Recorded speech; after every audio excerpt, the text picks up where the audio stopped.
Hei, minä olen Maija Maura Mikaela Tuomaala. Olen tutkinut muun muassa elämän merkitystä.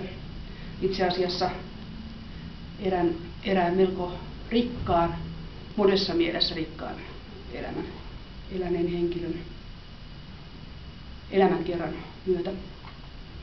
Se on tässä kirjassa. Ja henkilö on Georg Henrik von Wright. Ja hänen teon käsitettään olen tutkinut myös. Mutta tänään en kerro teon käsitteestä, vaan ryhdymme toiveista tekoon.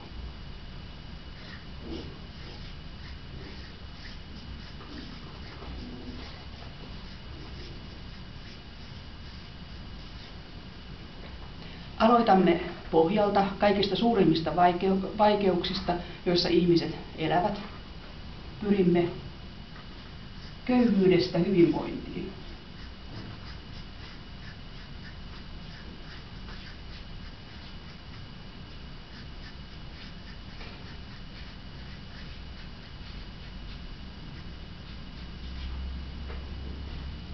Ja millä tavoin me pyrimme? Haluammeko me ottaa toisilta heidän omaisuutensa ja siirtää sen itsellemme? Ei, vaan me pyrimme täyteen tasa-arvoon.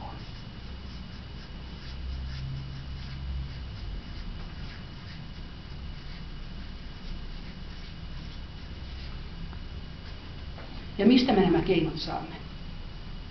Koulutuksesta.